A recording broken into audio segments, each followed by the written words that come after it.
Good morning बच्चों। आज का जो अपना विषय है कौटिल्य की गुप्तचर व्यवस्था, दूत व्यवस्था और कौटिल्य ने प्रशासनिक जो भ्रष्टाचार है उसको कैसे रोका जा सके, इस पर जो अपने विचार अपने ग्रंथ अर्थशास्त्र में बताए हैं उसको अपन यहाँ पर देखेंगे।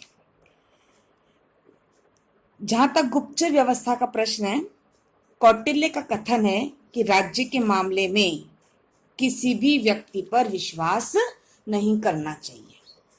अतः प्रशासन के प्रत्येक विभाग में जितने भी डिपार्टमेंट्स हैं और प्रजा के जो मुख्य हिस्से में गुप्तचरों का जाल बिछा देना चाहिए।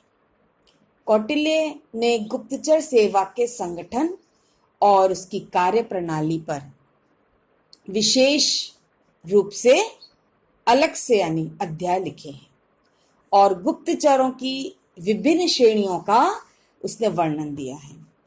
गोपनीय सूचना के संप्रेषण के लिए सांकेतिक भाषा तथा संदेशवाहक कबूतरों के प्रयोग का उसने राजा को आदेश दिया है, क्योंकि उसके अनुसार वे गुप्त वार्ता विभाग का नियंत्रण 5 गुप्तचरों को प्राप्त सूचनाएं पहुंचानी चाहिए और वहीं से अपने कार्य के बारे में आवश्यक आदेश प्राप्त करने चाहिए। ये सारे आदेश वह राजा को दे रहा है।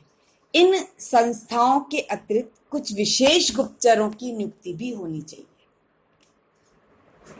जो सीधे ही किसी उच्च स्तर के मंत्री या राजा के अधीन।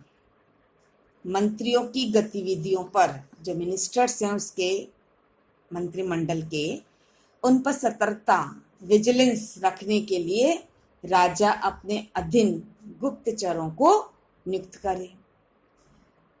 और ऐसे उदाहरण भी कम नहीं दिए हैं कि स्वयं राजा वेश बदलकर गुप्तचर का कार्य करे। यदि राजा को पब्लिक की कुछ ओपिनियन के बारे में जानना है तो वो अपनी वेशभूषा को बदलकर पब्लिक के बीच में जा सकता है और उनके विचारों को जान सकता है। गुप्तचरों की नियुक्ति वर्ण या व्यवसाय लोगों में से होनी चाहिए। दूसरा जो उसने बताया है कि स्त्री पुरुष दोनों गुप्तचर का काम कर सकते हैं।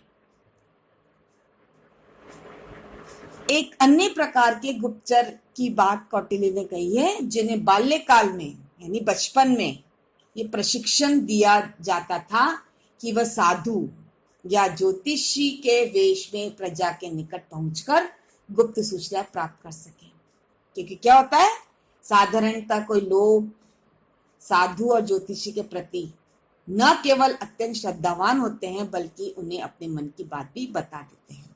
घर पे कोई आता है तो अपन क्या करते हैं कि अरे ज्योतिष आए तो घर बैठे ही अपनी समस्या का समाधान करने की कोशिश करते हैं, तो सारी बात वो उगलवा लेते हैं अपन से। और लोगों का विश्वास प्राप्त करके ऐसे गुप्तचर उन स्थानों पर भी आसानी से पहुंच जाते हैं जहां पर पहुंचना दूसरों के लिए कठिन ही नहीं बल्कि असंभव होता है। और इस प्रकार उन्हें महत्वपूर्ण गुप्त सूचना प्राप्त करने का अवसर मिल जाता है। कौटिल्य ने राज्य के भीतर और बाहर यानी राज्य के अंदर और राज्य के बाहर जो भी महत्वपूर्ण स्थान है उन पर गुप्तचरों की विशेष व्यवस्था की बात की है।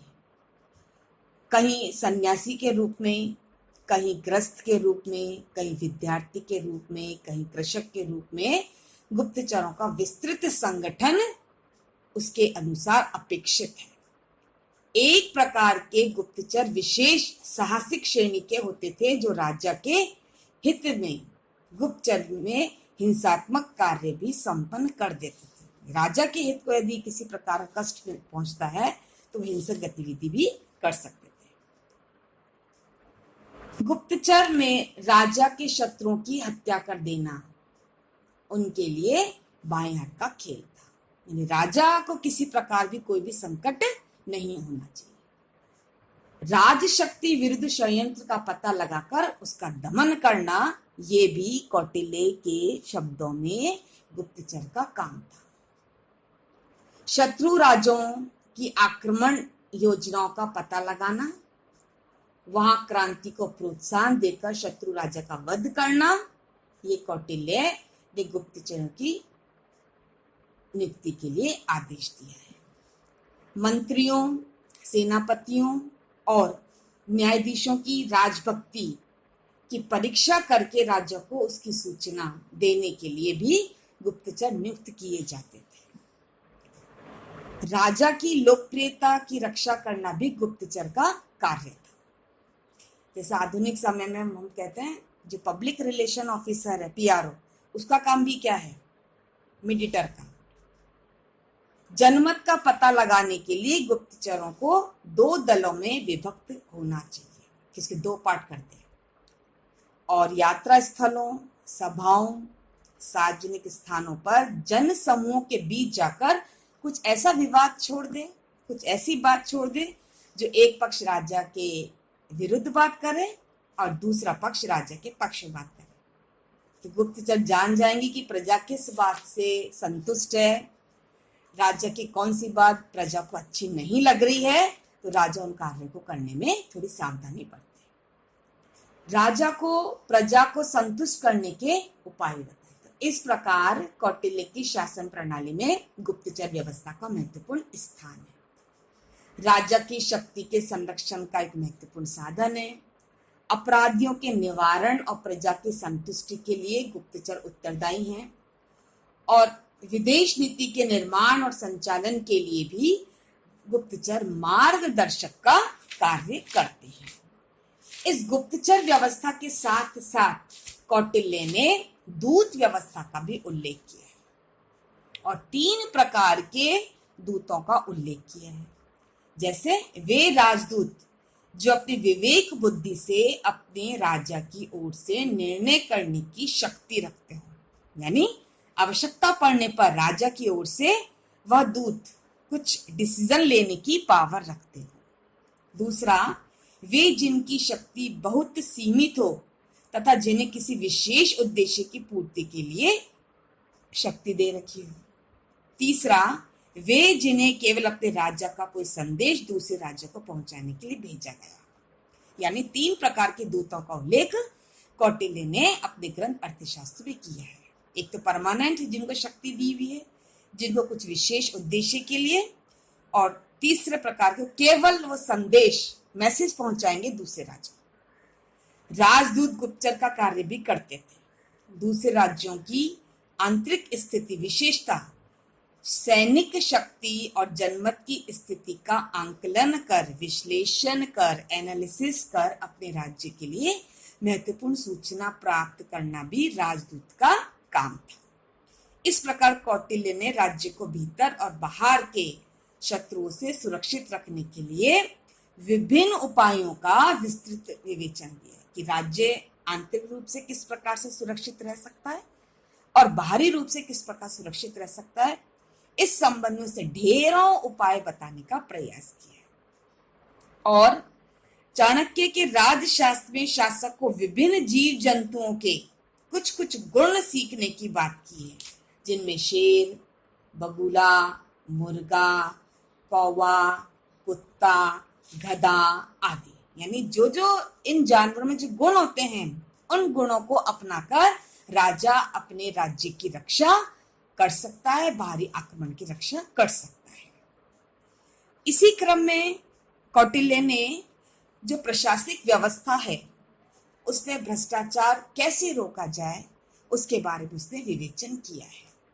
कौटिल्य ने चेतावनी दी कि सरकारी कर्मचारियों के आचरण के मामले में विशेष सतर्कता बरतनी चाहिए कि जो भी उसके गवर्नमेंट के एम्प्लॉइज हैं, उसका व्यवहार, उसका आचरण कैसा है, उसमें विशेष सतर्कता बरतनी आवश्यक है कि किसी प्रकार का भ्रष्टाचार तो नहीं, करप्शन तो नहीं है।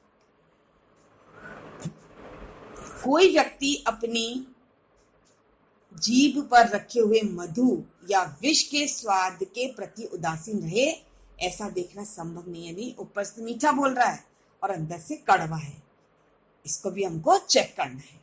यानी राजपुरुष अर्थात सरकारी अधिकारी निस्वार्थ भाव से अपनी शक्ति का प्रयोग कर रहे हैं, निस्वार्थ भाव से अपने दायित्वों का निर्वाह कर रहे हैं, ये भी देखना आवश्यक है। फिर उसने आगे लिखा कि पानी में चलने फिरने वाली मछली कब, कैसे और कितना पानी पी जाती है यह पता लगाना बहुत मुश्किल है। उदाहरण दिया उसने, किसका? मछली का, कि मछली तो पानी में रहेगी, वो कब, कितना और कैसे पानी पी जाती है इसका पता लगाना मुश्किल है। अर्थात प्रशासनिक अधिकारी अपनी शक्ति का प्रयोग करते समय किस प्रकार से, कौन से साधन अपनाकर अपनी शक्ति का प्रयोग करेंगे ये मालूम करना अत्यंत कठिन है।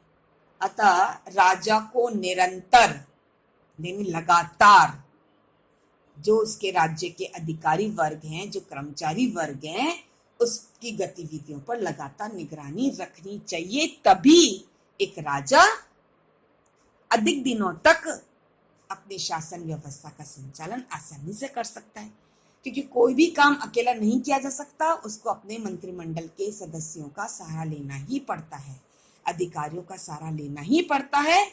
तो कौटिल्य ने विशेष प्रशासनिक भ्रष्टाचार की रोकथाम के लिए विशेष निगरानी की बात की। धन्यवाद।